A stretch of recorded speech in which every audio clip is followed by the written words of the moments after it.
अस्सलाम वालेकुम, मैं हूं शाहजेब खानजादा। सुप्रीम कोर्ट से आज दो बड़ी खबरें सामने आई हैं। फौजी अदालतों में सिविलियंस के ट्रायल के खिलाफ दरख्वास्तें कल समाअत के लिए मुकर्रर हो गई हैं और इस पर बनने वाले लार्जर बेंच में सुप्रीम कोर्ट के सीनियर तरीन जज जस्टिस काजी फाइज ईसा भी शामिल हैं, जिन्हें पहली बार चीफ जस्टिस उमरता बंदियाल ने किसी अहम मुकदमे के बेंच में शामिल किया है। और आज ही जस्टिस काजी फाइज ईसा को 17 सितंबर से चीफ जस्टिस ऑफ पाकिस्तान मुकर्रर करने की मंजूरी भी दे दी गई है।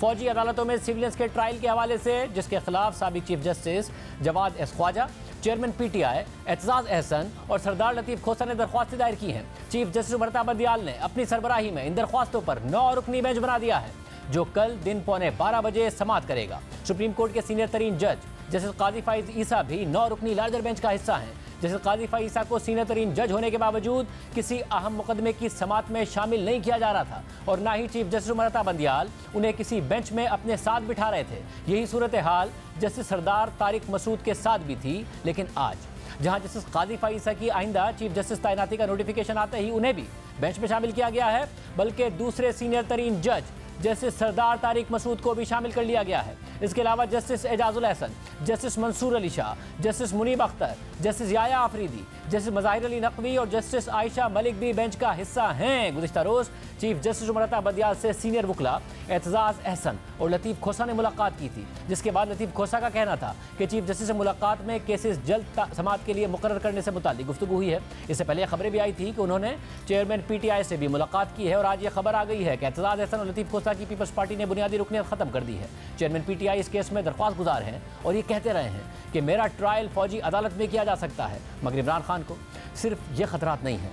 तहरीक इंसाफ में टूट फूट की खबरें मुसलसल आ रही हैं। कई बड़े रहनुमाओं के पार्टी छोड़ने के बाद आज परवेज़ खटक के हवाले से खबर आई है, जिन्होंने गुज़िश्ता दिनों खैबर पख्तूनख्वा में पार्टी के सदर का ओहदा छोड़ने का ऐलान कर दिया था। फिर उसके बाद खबरें आई कि परवेज़ खटक साथियों समेत जहांगीर तरीन की इस्तेहकाम में पाकिस्तान पार्टी ज्वाइन कर सकते हैं। परवेज़ खटक ने इस बात की तरदीद की, मगर आज तहरीक इंसाफ ने परवेज़ खटक की जानिब से पार्टी अरकान को जमात से अलहदगी की तरगीब देने पर शो कॉज नोटिस जारी कर दिया है। PTI के एलामिया के मुताबिक परवेज़ खटक के खिलाफ पार्टी सतह पर कार्रवाई का आगाज कर दिया गया है और मरकजी सेक्रेटरी जनरल उमर अयूब ने उन्हें इज़ारे वजूह का नोटिस जारी किया है। नोटिस में कहा गया है कि आप पार्टी अरकान से रवाबित कायम करके जमात से अलहदगी इख्तियार करने पर उकसा रहे हैं, लिहाजा 7 दिन में इस तासुर के हवाले से अपना मुफस्सिल जवाब दाखिल करें। जवाब तसल्ली बख्श ना होने या नोटिस के जवाब से गुरेज करने पर कार्रवाई आगे बढ़ाई जाएगी। और दूसरी तरफ तहरीक इंसाफ के साबिक सेक्रेटरी जनरल असद उमर के इंकिशाफात ने जहां PTI और इमरान खान को एक्सपोज कर दिया है, तो वहीं खुद अपने आप को भी चार्जशीट कर दिया है और ये वाज़ेह कर दिया है कि बतौर जमात कैसे तहरीक इंसाफ के रहनुमा अपने वोटर सपोर्टर को गुमराह कर रहे थे, जिन बातों पर वो खुद यकीन नहीं रखते थे या उन्हें दुरुस्त नहीं समझते थे, मगर फिर भी वो ये बातें फैलाते गए और अवाम की जहन साजी करते चले गए।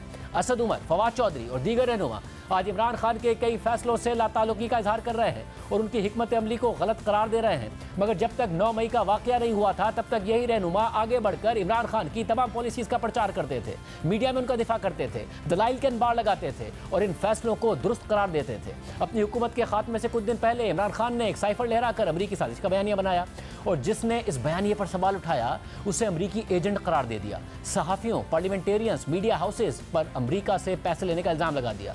मुल्क की अस्करी क़यादत को मीर जाफ़र और मीर सादिक करार दे दिया। अपनी सियासत को जिहाद और हकीकी आज़ादी का नाम देकर उसे हक़ व बातिल की जंग करार दे दिया। मजहब कार्ड खेला, गद्दारी का कार्ड खेला और मुल्क की सियासत, मईशत और खारजा पॉलिसी को ही कटहरे में लाकर खड़ा कर दिया।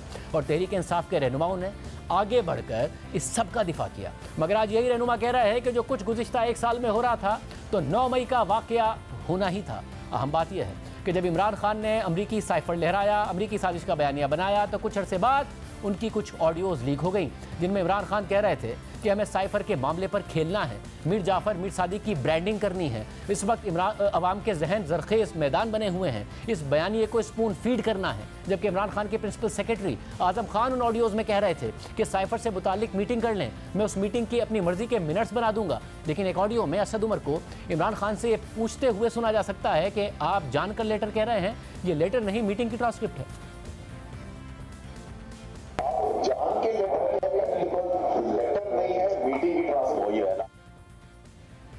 मगर ये जानते हुए भी कि इमरान खान जो साइफर लहराकर साजिशी कहानी बना रहे हैं वो तो एक मीटिंग की ट्रांसक्रिप्ट है। असद उमर एक और ऑडियो लीक में इमरान खान से ये कहते हुए सुनाई दिए कि हमें लेटर वाला मामला हफ्ता 10 दिन पहले शुरू करना चाहिए था।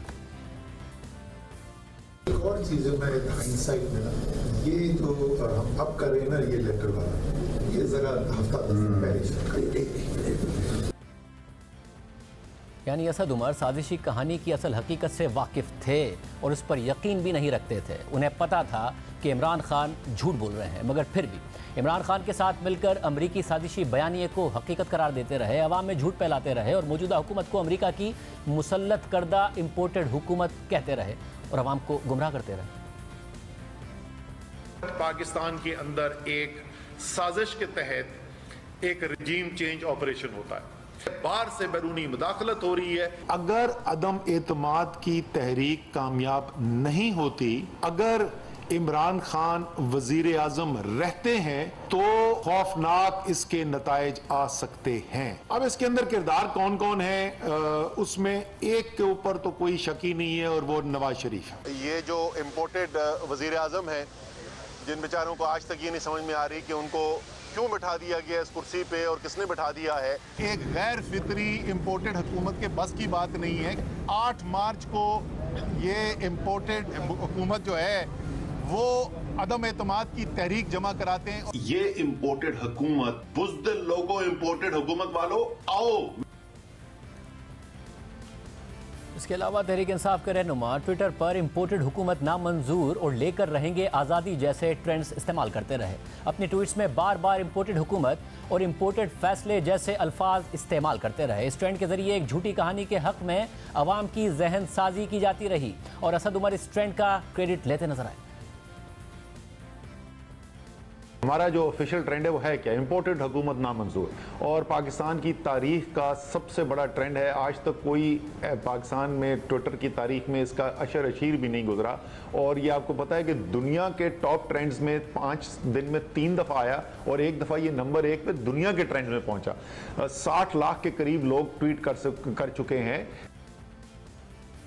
यानी वाज़े है कि इमरान खान के जिस बयानी पर असद उमर को खुद यकीन नहीं था, उन्हें अंदाज़ा था कि यह गलत बयानी है, उसकी बुनियाद पर वो अवाम को मुसलसल गुमराह कर रहे थे। और आज इमरान खान ने खुद अमरीकी साजिशी बयानी से यूटर्न ले लिया है, सारा इल्ज़ाम जनरल बाजवा पर लगा दिया है। मगर पीटीआई से अकेले असद उमर ही नहीं थे जिनको बैरूनी साजिश के बयानी पर पूरी तरह यकीन नहीं था। गुज़िश्ता साल अक्टूबर में सदर मुमलिकत डॉक्टर आरिफ अलवी ने भी कहा था कि मैं साजिश के हक़ाइक़ से मुत्तफ़िक नहीं हूँ, इसलिए चीफ जस्टिस से तहकीकात के लिए कहा।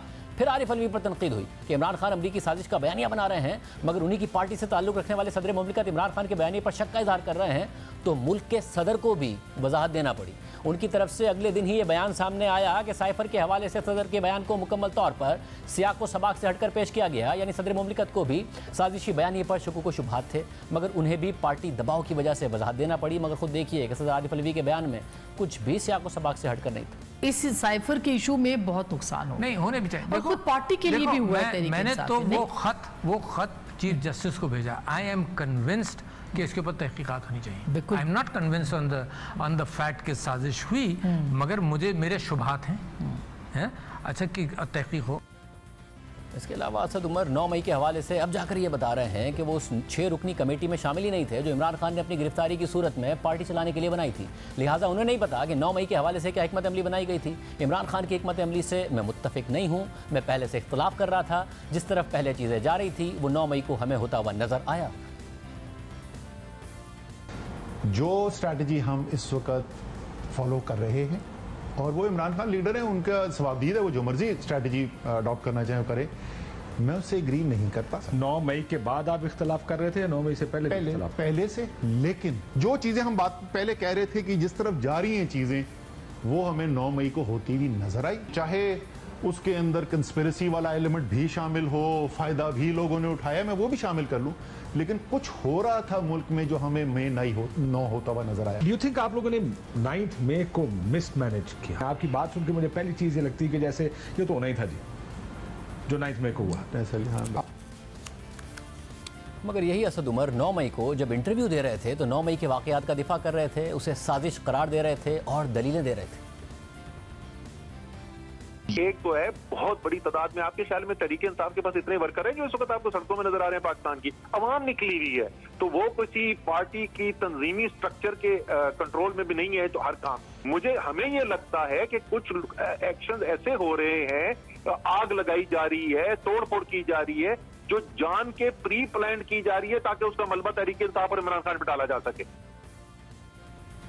यहाँ भी वाज़ेह है कि असद उमर जो आवाम को 9 मई को बता रहे थे वो खुद भी उस पर यकीन नहीं रखते थे, मगर आवाम को गुमराह कर रहे थे, बिल्कुल वैसे ही जैसे फवाद चौधरी और बाकी रहनुमाओं ने किया। फवाद चौधरी ने 9 मई के वाक़यात के तनाजुर में तहरीक इंसाफ छोड़ दी और उन वाक़यात की मजम्मत भी कर दी, लेकिन फवाद चौधरी उन अफराद में शामिल थे जो इस वाक़े के बाद भी उसका दिफा कर रहे थे और उसका जवाब पेश कर रहे थे। 10 मई को फवाद चौधरी ने ट्वीट किया कि मैंने तो कल ही कहा था कि अगर इमरान खान को गिरफ्तार किया गया तो ऐसी तहरीक चलेगी जिसका कोई लीडर नहीं होगा, और आज ये तहरीक शुरू हो गई है।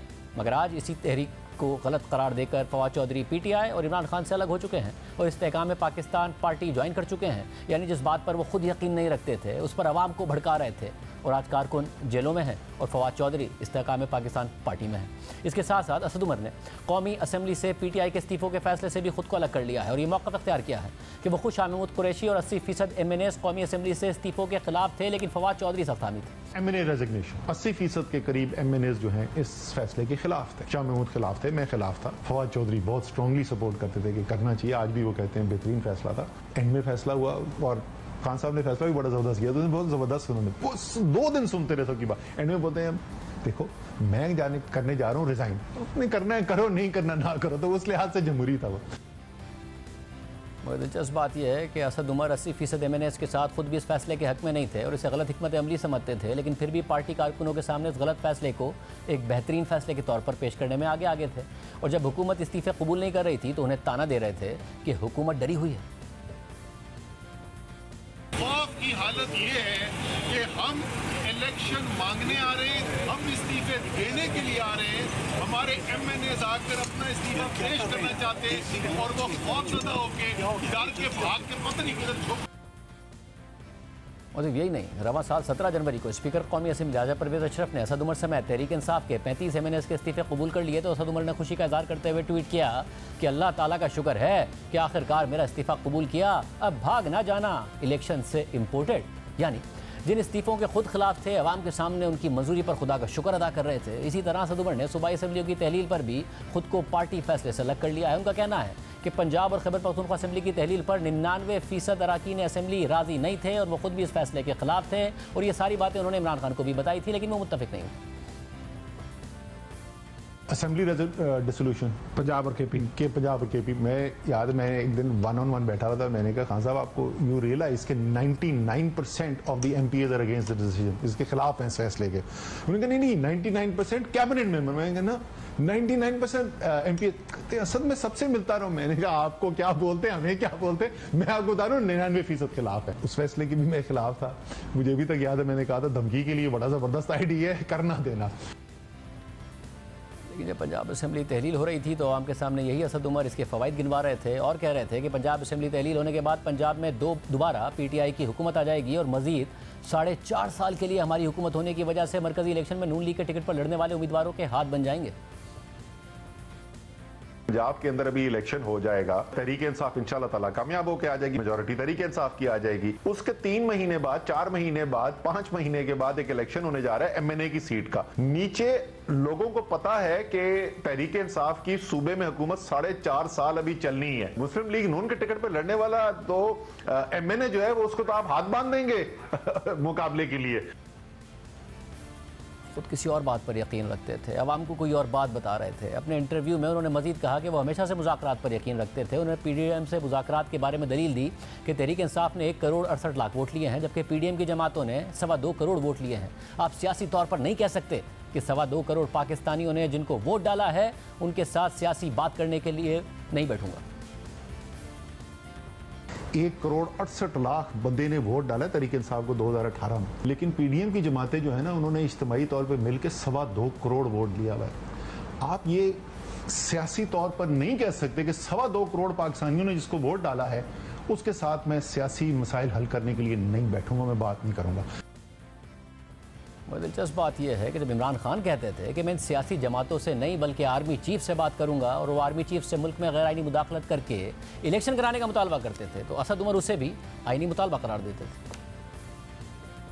इस बात का जिक्र किया गया कि आर्मी चीफ के साथ मुलाकातें हुई, वो क्यों हुई, और साथ साथ ये भी बात की गई कि फ़ौज अपने आईनी किरदार के अंदर रहना चाहती है। लेकिन इन मुलाकातों के अंदर गैर आईनी मुतालबा क्या किया? जो मुतालबा है वो सारी कौम के सामने एक दफ़ा नहीं 1000 दफ़ा इमरान खान दोहरा चुके हैं। छल सवाए नए इलेक्शन के कुछ नहीं। अब आप सियासत के अंदर मुदाखलत नहीं करना चाहते, लेकिन इसमें तो कोई दो राय नहीं ना कि आप एक बहुत ज़्यादा असर रखते हैं। तो आपसे ये कहना कि आप अपना असर व रसूख इस्तेमाल करें ताकि पाकिस्तान इस सियासी बहरान से निकल सके, ये आपको इससे ये तो हो सकता है कि इत्तफाक ना हो, लेकिन ये गैर आईनी किसी तरीके से भी नहीं है। तो यही नहीं, हालिया इंटरव्यू में असद उमर ने नवाज शरीफ की नाअहली पर भी बात की और उनकी सज़ा को जायज़ और दुरुस्त करार देने में हिचकिचाहट का मुजाहरा किया और कहा कि मैं कोई लीगल एक्सपर्ट नहीं हूँ। सियासतदान का फैसला जो है ना वो अवाम करती है। नवाज शरीफ लीगली माइनस हो गए, मुस्लिम लीग नून ने फिर आपका क्या ख्याल है, ठीक माइनस हुए?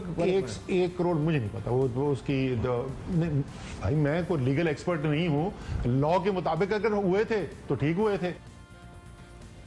हालांकि पनामा केस में नवाज शरीफ की सज़ा पीटीआई की हर कैंपेन का हिस्सा रही। इसी की बुनियाद पर पीटीआई बयानियां बनाती रही, खुद असद उमर भी उसको फैलाते रहे। तमाम पाकिस्तानियों को मैं मुबारकबाद देना चाहता हूँ। यकीनन एक तारीखी दिन है। ये तारीखी इसलिए कि इंशाअल्लाह ताला आज से एक नए पाकिस्तान का इब्तिदा होगी। ऐसा पाकिस्तान जहाँ अवाम की हुक्मरानी हो, आइन की हुक्मरानी हो, किसी एक ख़ानदान की हुक्मरानी ना हो। ये पहली दफ़ा हुआ है पाकिस्तान की तारीख के अंदर कि एक वज़ीर आज़म के ऊपर करप्शन के इल्ज़ामात आए। सुप्रीम कोर्ट के अंदर बेंच ने हियरिंग की, GIT बनाई, तहकीकात हुई शफाफ, और उसके बाद एक आईनी अमल के तहत एक आईनी इदारे ने उनको रुख्सत किया। इसलिए ये वाकई में तारीखी दिन है। असद उमर अपने इस इंटरव्यू के बाद खामोश हो गए हैं। पीटीआई उन पर सख्त तनकीद कर रही है और इतलात हैं कि इमरान खान भी असद उमर से शदीद नाराज़ हो गए हैं। हमने कल भी असद उमर को प्रोग्राम में शिरकत की दावत दी थी, उन्हें आज भी प्रोग्राम में बुलाया है, मगर उन्होंने जवाब नहीं दिया है। अब ना वो मीडिया पर आ रहे हैं, ना फवाद चौधरी, ना अली जैदी और ना ही दीगर रहनुमा, मगर ये सब वादे कर रहा है कि कैसे इमरान खान समेत तहरीक इंसाफ के रहनुमा अवाम में झूठ फैलाते रहे, उनके जज्बात उभारते रहे और जिन बातों पर खुद यकीन नहीं रखते थे उन बातों पर अपने कारकुनों, वोटर सपोर्टर को गुमराह करके सड़कों पर ला रहे थे। यहाँ तक कि जस्टिस काजी फ़ाइसा के खिलाफ रेफरेंस के मामले पर भी तहरीक इंसाफ का गलत बयानिया एक्सपोज हो चुका है और वो बयानिया था कि जिसकी बुनियाद पर पीटीआई हुकूमत ने सुप्रीम कोर्ट के एक मौजिज़ जज को टारगेट किया, उन पर इल्ज़ामात लगाए, उनके खिलाफ कैंपेन चलाई। मगर अब खुद इमरान खान और सदर आरिफ अलवी की गवाही सामने आ चुकी है कि जस्टिस काजी फ़ाइसा के खिलाफ रेफरेंस गलत था, ये किसी और के कहने पर किया और इसका मकसद कुछ और था। गुज़िश्ता माह इस्लामाबाद हाई कोर्ट में पेशी के दौरान एक सहाफ़ी ने इमरान खान से सवाल किया कि क्या जस्टिस काजी फ़ाइसा के खिलाफ रेफरेंसेस सुप्रीम कोर्ट में तकसीम नहीं हुई, तो इमरान खान ने जवाब दिया कि काजी फ़ाइसा के खिलाफ रेफरेंस कहाँ से आया होगा, काजी फ़ाइसा के खिलाफ रेफरेंस फैज़ हमीद से भी ऊपर से आया था। हमें तो बताया जाता था कि कानून सबके लिए बराबर है, फ़ाइसा से भी जवाब लेना है। बाद में हमें अंदाज़ा हुआ कि इसका मकसद तो कुछ और था। अब दिलचस्प बात यह है कि इस मुल्क के सदर ने भी जैसे काजी फ़ाइसा के मामले पर आवाम को वैसे ही गुमराह किया जैसे इमरान खान ने किया, और जब इमरान खान जैसे काजी फ़ाइसा के खिलाफ रेफरेंस से मुतालिक अपनी पोजीशन से पीछे हट गए तो सदर आरिफ अलवी भी अपनी पोजीशन से पीछे हट गए और कह दिया कि अगर इमरान खान कह रहे हैं कि उन्हें यह नहीं करना चाहिए था तो मुझे भी ये नहीं करना चाहिए था। ये आया प्राइम मिनिस्टर साहब के साथ एवरीथिंग कि ने भेजा मुझे कि जी ये है, ये सिचुएशन है और इसका क्या करें, तो द बेस्ट ऑप्शन इज कि इसका जो फोरम है उसमें भेज दिया जाए। Only legal forums in supreme judicial council, what's wrong with that? That's not under contest. What's wrong? तो फिर what are you asking? The problem is sir कि आपने अपना माइंड अप्लाई किया, अपना माइंड अप्लाई किया कि this requires investigation, so what's wrong with that? What's wrong with that? अब देखिए क्या कह रहा है। वज़ीर आज़म के पास से आया था, अगर वो समझते हैं कि ये उनको नहीं करना चाहिए था तो जाहिर है जब मेरे पास आया तो मुझे भी नहीं करना चाहिए था। और फिर आज Imran Khan rule of law और आज़ाद अदालतों के दावेदार हैं। इसके अलावा जब ये केस सुप्रीम कोर्ट में चल रहा था तो उस वक्त के वफाकी वज़ीर फवाद चौधरी ने जैसे काजी फ़ाइसा पर सख्त तनकीद की थी और अपने ट्वीट में लिखा था कि एक हफ्ते से सुप्रीम कोर्ट के एक अंडर ट्रायल जज की तकरीरें सुन रहे हैं, अगर जवाब दिया तो दुख हुआ से तौहीन होगी के भाषण आ जाएंगे। मोहतरम, अगर आपको भी अपने गॉड फादर इफ्तिखार चौधरी की तरह सियासत का शौक़ है तो मुस्ताफ़ी होकर काउंसलर का इलेक्शन लड़ लें, मकबूलियत और कबूलियत दोनों का अंदाज़ा हो जाएगा। इस तरीके से आवाम को गुमराह किया जा रहा था। मगर अब जब जस्टिस काजी फ़ाइसा को रवा साल सितंबर में सुप्रीम कोर्ट का चीफ जस्टिस बनना है और उनसे मुतालिक इमरान खान समेत पूरी तहरीक इंसाफ ने यू टर्न ले लिया है, तो फवाद चौधरी भी अपनी पुरानी पोजीशन भूल गए हैं और अपने हालिया इंटरव्यू में कहा था कि हमारा जस्टिस काजी फ़ाइसा के साथ एहतराम का ताल्लुक है, उनके खिलाफ रेफरेंस फाइल ही नहीं करना चाहिए। हमारा फ़ाइज़ साहब से भी एहतराम का ताल्लुक है और उस वक्त जो रेफरेंस गया था वो फ़रूक नसीम साहब लेके गए थे और फ़रूक नसीम साहब किन इंस्ट्रक्शंस पे ले गए थे वो फ़रूक नसीम साहब को अच्छी तरह पता है। और मैंने तो उस वक्त भी कहा था कि हमें ये रेफरेंस फाइल नहीं करना चाहिए। और हुकूमत को जब जुडिशरी के ख़िलाफ़ इस तरह के रेफरेंसेस फाइल करती है तो लगता है कि हुकूमत दबाव में लाना चाहती है जजेस को। यानी कभी एक झूठ बोलकर एक बयानिया बना दिया तो कभी दूसरा झूठ बोलकर दूसरा बयानिया बना दिया। खुद पता था कि झूठ बोल रहे हैं मगर फिर भी अपने वोटर सपोर्टर को बेवकूफ़ बना दिया और आज बता रहे हैं कि वो पार्टी के अंदर इख्तलाफ करते थे तो मीडिया पे आकर आवाम को गुमराह क्यों करते थे, क्योंकि आज ये रहनुमा खुद अपनी अपनी सियासत बचाने की जंग लड़ रहे हैं मगर कारकुनों के वालिदैन अपने बच्चों की ज़िंदगियाँ बचाने की जंग लड़ रहे हैं। तो हमें ब्रेक शामिल करें। गुज़िश्ता रोज़ हुकूमत की जानिब से पाकिस्तान में इन्वेस्टमेंट लाने और बैरूनी सरमायाकारी बढ़ाने के लिए खुसूसी काउंसिल कायम की गई। इस बारे में बड़े बड़े दावे किए गए, यहाँ तक कि वज़ीर मुमलिकत बराए पेट्रोलियम मुसद्दिक मलिक ने इसे नया प्लान ए जबकि IMF को प्लान बी करार दिया। मगर मार्केट्स में गैर यकीनी बरकरार है क्योंकि सबकी नज़रें IMF प्रोग्राम की बहाली की तरफ हैं। आज भी 100 इंडेक्स 432 पॉइंट्स गिरा और ख़ुद हुकूमत भी बयान तो दे देती है मगर फिर IMF प्रोग्राम की बहाली की कोशिश करती नजर आती है।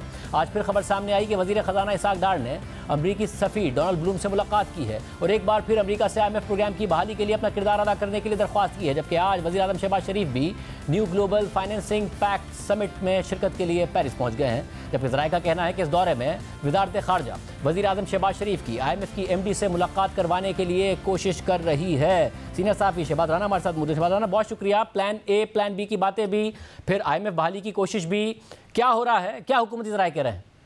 30 जून 2023 तक तो उम्मीद हुकूमत को होगी, लेकिन अपेरेंटली जो तमाम जो इनकी उम्मीदें थी या जो इनका होमवर्क था वो नहीं काम कर सका। आउटस्टैंडिंग चीज़ें अपनी जगह पे खड़ी हुई हैं। बेशक प्राइम मिनिस्टर साहब वो फॉरेन एम्बेसडर से मुलाकात कर लें, मैनेजिंग डायरेक्टर से भी वो मुलाकात कर लें, US एम्बेसडर से भी आज मुलाकात हो गई, इससे मसला हल नहीं होगा। मसला वहीं पर खड़ा हुआ है। 2-3 जो बड़ी चीज़ें हैं कि एक्सटर्नल जो आपकी फाइनेंसिंग है $6 अरब की वो आज भी पूरी नहीं है। दूसरा इसके अलावा जो फॉरेन एक्सचेंज मार्केट है उसके हवाले से जो खदशात हैं IMF के अपनी जगह पे मौजूद हैं। बजट में अभी तक हुकूमत ने कोई तब्दीली नहीं की, ऑल्दो हतमी बजट तो अभी नेशनल असम्बली से पास नहीं हुआ, मे बी जुमा या हफ्ते को वो भी पास हो जाएगा, लेकिन अभी तक हुकूमत ने कोई इंडिकेशन ड्रॉप ऐसी नहीं की अदर देन जो एक प्रेस स्टेटमेंट आया था कि हम बजट को तब्दील करने के लिए तैयार हैं। उसके अलावा कोई ख़ास डेवलपमेंट है नहीं। तो अब लग नहीं रहा कि ये जो होगा आपका IMF का प्रोग्राम ये मुकम्मल होगा। लाइक 21 अदर प्रोग्राम्स ये भी आपका जो है इनकम्प्लीट ही ख़त्म हो जाएगा और $2.6 अरब की जो उसका अमाउंट थी आउटस्टैंडिंग वो पाकिस्तान को नहीं मिलेगी। पाकिस्तान को फिर $3.9 बिलियन के ऊपर ही गुजारा करना पड़ेगा। तो ये काफ़ी डिसअपॉइंटिंग सिचुएशन है। अब लग तो ऐसे रहा था कि हुकूमत जो गुड कॉप और बैड कॉप वाली पॉलिसी अपनाए हुआ है, क्योंकि मुझे चंद माह से लग रहा था कि वजारत ख़जाना कोई इतनी इंटरेस्टेड अब नहीं रही IMF का प्रोग्राम करने में। वरना मेरा नहीं ख्याल कि $2 अरब के नए कर्जे लेना कोई इतनी बड़ी बात हुकूमत के लिए होती है। अगर वो $3 से $4 बिलियन अरेंज कर चुके थे जिसमें $3 बिलियन की तो एश्योरेंसेज आपके सामने है, $1 अरब उनका और ख्याल था प्लान इन प्लेस है, तो $2 अरब भी लेना कोई बहुत बड़ी बात नहीं थी। मुझे लग ऐसे रहा है कि हुकूमत के अंदर एक ऐसा हल्का था वो ये नहीं चाह रहा था कि IMF का जो प्रोग्राम है वो हो जाए। मतलब जो हुकूमत ने कमेटी बनाती है, ज़ाहिर आर्मी चीफ भी उसमें शामिल हैं, फ़ौज की अच्छी खासी उसमें शमूलियत मौजूद है। हुकूमत का दावा है कि $20 से $25 अरब 3 ममालिक दे देंगे, $112 अरब तक के दावे कर रहे हैं। ये सुहाने ख्वाब दिखा रहे हैं या कहीं ना कहीं से कोई कमिटमेंट है? इसको दो तरीकों से इसको देखने की ज़रूरत है शाहजेब साहब। नंबर 1, क्या इसके जो मोटिव्स हैं काउंसिल के वो अच्छे हैं? मोटिव्स इसके बिल्कुल अच्छे हैं। क्या इसके जो मोटिव्स और ऑब्जेक्टिव्स इन्होंने एक्सप्लेन किए हैं, क्या वो जो पाकिस्तान के जो मसाइल हैं जिसकी वजह से गैर मुल्की सरमायाकारी पाकिस्तान में नहीं आ सकती उसको एड्रेस करते हैं? बिल्कुल उसको एड्रेस करते हैं। क्या ये इनका ये काम है, इनको ये काम करना चाहिए? इसके ऊपर सवाल हो सकता है। अब बात कर लेते हैं क्या जो फॉरेन इन्वेस्टमेंट की आप बात करेंगे $20 से $25 बिलियन की अश्योरेंसेज हैं, ये इतना आसान नहीं होता। इसमें कोई शक वाली बात नहीं है कि जो इनका प्लान है, कोई 13 लाख एकड़ जो अराजी है उसको एक कॉर्पोरेट फार्मिंग के ज़रिए उसमें उस पर एग्रीकल्चर करना चाह रहे हैं और जो कंट्री की फूड सिक्योरिटी है उसको इंश्योर करना चाह रहे हैं। इसमें भी कोई शक वाली बात नहीं है कि कुछ ममालिक हैं जिसमें कतर है, मुत्तहदा अरब अमारात है, गालबन कुवैत भी है और एक आध कोई और गल्फ़ की कंट्री है, जिनकी ये ख्वाहिश है कि उनकी जो अजनास की ज़रूरियात हैं, उनकी जो ग़ज़ा की ज़रूरियात हैं वो पाकिस्तान से पूरी हों, लेकिन वो पाकिस्तान के अंदर प्रोजेक्ट भी लगाना चाह रहे हैं। मसला यहाँ पे ये है कि जो वन विंडो की बात की जाती है, जिसकी कह के बिलियंस ऑफ रुपीज़ की ये उसकी ऊपर इन्वेस्टमेंट भी करते हैं, ख़र्चा भी करते हैं, बोर्ड ऑफ इन्वेस्टमेंट है आपके पास, बाकी इदारे अपनी जगह पे काम कर रहे हैं, इफेक्टिवली कुछ हो नहीं रहा। वन विंडो कह के बोर्ड ऑफ इन्वेस्टमेंट में आपका गैर मुल्की सरमायाकार आ तो जाता है, उसको जो सिक्योरिटी क्लियरेंस के लिए उसके जो डॉक्यूमेंट्स हैं वो दोबारा वजारत दाखिला में जाते हैं, वहाँ पे फिर पाकिस्तान की जो इंटेलिजेंस एजेंसीज़ हैं वो उन डॉक्यूमेंट्स को वेट करती हैं, फिर वो एनओसी देती हैं या रिफ्यूज़ कर देती हैं। इसी तरीके से जो सूबाई अप्रूवल्स हैं, एंडोर्समेंट्स हैं, एनओसीज़ हैं, वो अपनी जगह पे रहते हैं। तो इन प्रिंसिपल तो इनका आइडिया यही है ना कि एक इम्प्लीमेंटेशन कमेटी हो, वो उसको प्रोजेक्ट को देखे, वो एग्जीक्यूटिव कमेटी को बेचे, एग्जीक्यूटिव कमेटी उसको रिफाइन करके जो एपेक्स बॉडी है उसके ऊपर ले जाए, तो वहाँ पर तमाम चीफ मिनिस्टर्स बैठे हों, chief of the army staff बैठे हों और प्राइम मिनिस्टर बैठे हों, तो वो उसको एक फास्ट ट्रैक के ऊपर उसको ले जाके उसका अप्रूवल करके तो वो जो मनसूबे लग जाएंगे। ये बिल्कुल कागजों में तो एक्सीलेंट प्लान है, लेकिन जब वो कंसर्न विंग में जाएगा, कंसर्न डिवीजन में जाएगा, कंसर्न सेक्शन ऑफिसर के पास जाएगा, वो इसको कैसे देखेगा वो इंपॉर्टेंट है। हमने माजी में देखा है पिछले 4 साल में जो हुकूमत थी पीटीआई की कि हमारा जो चाइना पाकिस्तान इकोनॉमिक कॉरिडोर था वो तमाम तर कोशिशों के बावजूद उसके ऊपर 1 इंच भी बात आगे नहीं बढ़ी। आपने एक सीपैक अथॉरिटी बना के देख ली, आपने एक लेफ्टिनेंट जनरल रिटायर को उसका हेड बना के देख लिया, बाकी काम करके देख ली, उससे मसला हल नहीं हुआ। ये 2 आपके सामने अप्रोचेज हैं, या तो जो एग्जिस्टिंग सिस्टम उसके फ्लॉज जो है उसको आप ठीक कर लें, या फिर आप एक नया स्ट्रक्चर खड़ा कर दें। पैरेलल जब आप स्ट्रक्चर खड़ा करेंगे तो मेरे ख्याल में वो इतना जो है वो कामयाब नहीं होता, क्योंकि फिर ये पर्सनैलिटीज़ ड्रिवन चीज़ होती है, पर्सनैलिटीज़ हट जाती हैं तो मामला वापस उसी जगह पे आ जाते हैं। बट अभी हतमी तौर पे हम कुछ कह नहीं सकते, नई कौंसिल देखते हैं ये आगे कैसे काम करती है। बहुत शुक्रिया। एक और अहम खबर है वो आपके सामने रखेंगे एक ब्रेक के बाद।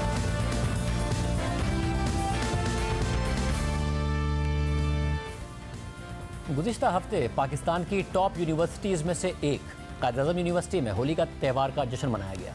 ये त्यौहार हिंदू तलबा की तरफ से मनाया गया, जिसमें मुख्तलिफ मज़ाहिब से ताल्लुक़ रखने वाले तलबा ने हिस्सा लेकर पाकिस्तान में सकाफ़ती और मजहबी रवादारी का पैगाम दिया। मगर इस तकरीब के कुछ दिन बाद हायर एजुकेशन कमीशन की एग्जीक्यूटिव डायरेक्टर शाइस्ता सुहेल ने एक मुबहम नोटिफिकेशन जारी किया, जो न सिर्फ मंतक पर पूरा नहीं उतरता बल्कि मजहबी रवादारी, सकाफ़त, तालीम और बराबरी की बुनियाद पर शहरियों की शराकत के हवाले से रियासती सोच की अक्कासी करता है। उस दकियानूसी सोच की अक्कासी करता है जिसने इस जदीद दुनिया में पाकिस्तान को बिल्कुल आइसोलेट करके रख दिया है। हायर एजुकेशन कमीशन की तरफ से जारी करदा नोटिफिकेशन में कायद-ए-आज़म यूनिवर्सिटी का नाम नहीं लिया गया, मगर ये नोटिफिकेशन कायद-ए-आज़म यूनिवर्सिटी में होली की तकरीब के कुछ दिन बाद जारी हुआ है। और हमने ये नोटिफिकेशन जारी करने वाली हायर एजुकेशन कमीशन की एग्जीक्यूटिव डायरेक्टर शाइस्ता सुहेल को प्रोग्राम में आने की दावत दी, मगर वो नहीं आई। नोटिफिकेशन के मुताबिक ऐसी सरगर्मियों को देखना अफसोसनाक है जो हमारे समाजी और सकाफती इक़दार से मुकम्मल मुनक़ता होने के और मुल्क की इस्लामी शनाख्त को मिटाने की तस्वीर कशी करती हैं। HEC ने अपने नोटिफिकेशन में मजीद कहा है कि ऐसी ही एक मिसाल जो तशवीश का बाइस बनी वो हिंदू त्यौहार होली के मौके पर जोशो खरोश के मुजाहरे से मुताल्लिक थी। एक यूनिवर्सिटी के प्लेटफॉर्म से बड़े पैमाने पर रिपोर्ट होने वाले इस वाक़े ने खदशात को जन्म दिया और मुल्क के इमेज को नुकसान पहुँचाया है। नोटिफिकेशन के मुताबिक इस हकीकत से कोई इनकार नहीं कि सकाफती, लिसानी और मजहबी डाइवर्सिटी एक रवादार मुआशरे की तरफ ले जाती है जो तमाम अकायद का एहतराम करती हैं, लेकिन उसे हद के अंदर रहते हुए एक नपतुल अंदाज में करना चाहिए और तालिब इल्मों को उन खुद गर्जाना मफादात से मुताल्लिक आगाह करने की ज़रूरत है जो उन्हें अपने मज़मूम मकासद के लिए इस्तेमाल करते हैं। नोटिफिकेशन के मुताबिक इसलिए तमाम आला तालीमी इदारों को ये एडवाइस किया जाता है कि वो खुद को ऐसी सरगर्मियों से दूर रखें जो मुल्क की शनाख्त और समाजी अक़दार से मुताबिकत नहीं रखती। एक तरफ हम ये गिला करते हैं कि दुनिया के मुकाबले में हम तालीम में बहुत पीछे हैं, तो दूसरी तरफ हायर एजुकेशन कमीशन जो तालीमी इदारों को रेगुलेट करता है वो जाली रिसर्च पेपर्स को रोकने के बजाय, जाली PhD होल्डर्स की रोकथाम के बजाय, तालीमी मयारात को ऊपर लेकर जाने के बजाय मुल्क की शनाख्त के नाम पर पाबंदियाँ लगाने में मसरूफ़ है। अब हायर एजुकेशन कमीशन के मुताबिक जिस तरीके से इस्लामाबाद की यूनिवर्सिटी में होली मनाई गई वो हमारी कौमी शनाख्त को मिटाती है, मगर शायद मुल्क के आला तालीमी इदारों को रेगुलेट करने वाले इदारे हायर एजुकेशन कमीशन को ये अंदाज़ा नहीं है कि हिंदू भी बिल्कुल उसी तरह पाकिस्तान के शहरी हैं जिस तरीके से मुसलमान उसके शहरी हैं। और हिंदू बिरादरी के त्यौहार, उनकी सकाफत, उनकी ज़बान और उनके रस्म व रवाज भी पाकिस्तानी शनाख्त का हिस्सा हैं। तो उनके त्यौहार को मनाना कैसे मुल्क की शनाख्त को मिटाने के मुतरादिफ है। जब हिंदू इंतहा पसंद नरेंद्र मोदी जैसे वज़ीर आज़म भारतीय पार्लियामेंट में कुरान की तिलावत सुनते हुए नजर आते हैं तो हम उस पर खुशी का इजहार करते हैं। लेकिन कायद-ए-आज़म यूनिवर्सिटी के वो तलबा जो एक दिन खुलकर एक त्यौहार मना रहे थे, उनके हवाले से हम कहते हैं कि वो मज़मूम मकासद के लिए इस्तेमाल हो रहे हैं। जब मगरबी ममालिक का कोई सदर या वज़ीर आज़म इस्लामी त्यौहार मनाता है तो हम फ़ख्र करते हैं, खुश होते हैं। जब अमरीकी सदर ट्रंप वाइट हाउस में अफ्तार का डिनर करते हैं, एहतमाम करते हैं, तो हम खुशी का इजहार करते हैं। लेकिन जब हमारे अपने ही मुल्क में अपने हिंदू शहरियों का एक त्यौहार मनाया जाता है तो हम उसे मुल्क के इमेज को नुकसान पहुँचाने के मुतरादिफ करार देते हैं। क्या ये हमारी शनाख्त को बचाने का तरीका है या ये मुनाफ़क़त और अदम तहफ़्फ़ुज़ की अक्कासी करता है? साथ ही सबसे आम सवाल यह है कि किसी इदारे या किसी ब्यूरोक्रेट को ये इजाज़त किसने दी है कि वो अपनी सोच के मुताबिक समाजी इक़दार की तारीफ़ करके और मजहबी उसूलों की तारीफ़ करके किसी चीज़ पर पाबंदी लगा दे या बग़ैर किसी बहस के आमराना तरीक़े से एक नोटिफिकेशन के ज़रिए उसे महदूद कर दे? और हायर एजुकेशन कमीशन कैसे ये डिक्टेट कर सकता है कि मुल्क की शनाख्त क्या है, मुल्क की समाजी इक़दार क्या है, मजहबी रवादारी कितनी और क्या होनी चाहिए? मगर बात इस नोटिफिकेशन तक महदूद नहीं है, बल्कि उस रियासती रवैये की है जो चंद लोगों के मिजाज और नज़रियात के तहत चलता है, जिसने इस मुल्क की सियासत, इस मुल्क की मईशत, इस मुल्क की सकाफत को तबाह करके रख दिया है। जब भी इस मुल्क के एक मखसूस तबके को अपने मफादात और नज़रियात के तहत कोई चीज़ बुरी लगती है तो वो मुआशरती इक़दार और मजहबी उसूलों का नाम लेकर उस पर पाबंदी लगा देते हैं। तालीम का रोना रोते हैं मगर सोचने पर मजबूर करने वाली किताबों पर पाबंदी लगा देते हैं। और फिर उस घुटन ज़दा माहौल से जब मुआशरे में शिद्दत पसंदी फैलती है तो फिर हम उस शिद्दत पसंदी और इंतहा पसंदी का रोना रोते हैं। और फिर उस इंतहा पसंदी के ख़िलाफ़ जब मलाला यूसुफ़ज़ई जैसी लड़की मुज़ाहमत की शक्ल इख्तियार करती है तो हम उसे एजेंट करार दे देते हैं। वो जब किताब लिखती है जिसे दुनिया भर में पजीराई मिलती है, पढ़ा जाता है, सराहा जाता है, तो कुछ अनासिर हमारे मुल्क में उसके ख़िलाफ़ भी प्रोपेगेंडा करते हैं और उस पर पाबंदी लगाने की कोशिश करते हैं। दुनिया की सैर व सयाहत और तफरीही इंडस्ट्री को हम रश की निगाह से देखते हैं, लेकिन अपने मुल्क में उसे पनपने की इजाज़त नहीं देते। फिल्में जो मुख्तलिफ मौज़ूआत पर बनती हैं, मुआशरे की अक्कासी करती हैं, उन पर भी हम मुआशरती इक़दार और मजहबी उसूलों के नाम पर पाबंदी लगा देते हैं। जॉयलैंड, ज़िंदगी तमाशा और मालिक जैसी मुतादिद ऐसी फिल्में हैं जिन पर हमने अपने खुद साख्ता मुआशरती इक़दार के नाम पर पाबंदियाँ लगाई। और फिर हम ये रोना भी रोते हैं कि हमारी फिल्म इंडस्ट्री दुनिया के मुकाबले में इतना पीछे क्यों रह गई है। इसी तरह सूबा पंजाब की सकाफत में बसंत का त्यौहार, जिसे दहाइयों से ज़ोरदार मौसीकी के साथ वहाँ के लोग जोशो खरोश से मनाते थे, लेकिन जब पतंग के मांझे की धार तेज़ करने के लिए कुछ ऐसा मवाद इस्तेमाल होना शुरू हुआ जिससे हादसात हुए, तो हमने उस किस्म के मवाद या मांझे पर पाबंदी लगाने के बजाय पतंगबाजी और बसंत के त्यौहार पर ही पाबंदी लगा दी, जिससे ना सिर्फ लोग तफरी से महरूम हो गए बल्कि हज़ारों ख़ानदानों का रोज़गार भी मुतासिर हो गया। पाकिस्तान दुनिया के उन ममालिक में से एक है जहाँ की आबादी तेज़ी से बढ़ रही है। हम आज दुनिया की 5वीं सबसे बड़ी आबादी हैं, यानी आबादी तेज़ी से आगे बढ़ रही है, वसाइल तेज़ी से कम हो रहे हैं, हुकूमतें आती हैं चली जाती हैं, आबादी को कंट्रोल करने का दर्ज देती हैं, लेकिन ग्राउंड पर सूरत हाल ये है कि आबादी को कंट्रोल करने के हवाले से कॉन्ट्रासेप्टिव्स के इश्तिहार पर 2016 से पेमरा ने मुकम्मल पाबंदी लगाई हुई है। और पाबंदी का जवाब ये दिया था कि बच्चों के सामने इन प्रोडक्ट्स के आया होने से तशवीश पाई जाती है, यानी कोई मसला हो जो दुरुस्त भी हो सकता है, उसके हल के लिए उस चीज़ को रेगुलेट करने के बजाय हम मुकम्मल पाबंदी लगा देते हैं। दुनिया भर में ऐसे इश्तिहारात को रेगुलेट किया जाता है, मगर हमने इस पर ब्लैंकेट पाबंदी आयद कर दी है। सिर्फ यही नहीं, रवा साल फरवरी में इस्लामाबाद के F9 पार्क में एक खातून के साथ रेप हुआ, जिसे मीडिया ने रिपोर्ट भी किया, लेकिन पेमरा ने उसकी कवरेज पर पाबंदी लगा दी और ये जवाब दिया कि कुछ चैनल्स में मुतासरा खातून की शनाख्त जाहिर की गई है, इसलिए इसकी कवरेज पर ही पाबंदी लगा दी जाती है। यानी शनाख्त जाहिर करने वाले मीडिया चैनल्स के खिलाफ कार्रवाई करने के बजाय एक अफसोसनाक वाक़े पर रिपोर्टिंग से ही रोक दिया गया, जिससे ना सिर्फ इदारों पर उठने वाले सवालात रुक गए बल्कि अवाम तक मालूमात पहुँचने का अमल भी रुक गया और काम हो गया। इसी तरह हमारे मुल्क में लोग सऊदी अरब जैसे मुल्क की मिसालें देते हैं, वहाँ के इस्लामी इक़दार की तारीफ़ें करते हैं, लेकिन सऊदी अरब जब खुले मुआशरे की तरफ बढ़ रहा है, तफरीही मामलात पर पाबंदियाँ ख़त्म कर रहा है, टेक्नोलॉजी की तरफ बढ़ रहा है, जिद्दत की तरफ बढ़ रहा है, तो हम मज़ीद पाबंदियों पर पाबंदियाँ लगाकर ख़ुद को बैनिस्तान का लक़ब दे रहे हैं। हम मजबूत मईशत की बात करते हैं, लेकिन सस्ते दामों पर जब कोई चीज़ हमें अपने हमसाया मुल्क से मिलती है तो हम अपने सियासी मामलात की वजह से दरामदात पर पाबंदियाँ लगा देते हैं। चीन और भारत में लड़ाई रहती है, तिजारत भी चलती है, मगर हमारे यहाँ ये बहुत बड़ा सियासी मसला बन गया है। इसी तरह हम IT सेक्टर को आगे बढ़ाने की बात करते हैं, लेकिन आए रोज़ किसी प्लेटफॉर्म पर पाबंदी लगा देते हैं, इंटरनेट सर्विसेज मुअत्तल कर देते हैं, यूट्यूब, ट्विटर, फेसबुक की सर्विसेज मुअत्तल कर देते हैं। और ये सब कुछ कभी हम कौमी सलामती के नाम पर करते हैं, कभी समाजी और इस्लामी इक़दार के नाम पर करते हैं, बगैर ये सोचे कि इस्लाम तो एक ही है, मगर दुनिया में कितने ऐसे इस्लामी ममालिक होंगे जिनकी मजहबी या सकाफती शनाख्त एक जैसी है? अरब के इस्लामी ममालिक की शनाख्त एशिया के इस्लामी ममालिक से मुख्तलिफ है, और तुर्किया की शनाख्त उसके पड़ोसी ममालिक से मुख्तलिफ है। अफ्रीकी इस्लामी ममालिक की शनाख्त इन सबसे मुख्तलिफ है, मगर कभी इस्लामी शनाख्त का सहारा लेकर तो कभी कौमी शनाख्त का सहारा लेकर हम पाबंदियाँ पर पाबंदियाँ लगाए जा रहे हैं और पीछे जाए जा रहे हैं। इजाज़त दीजिए। अल्लाह।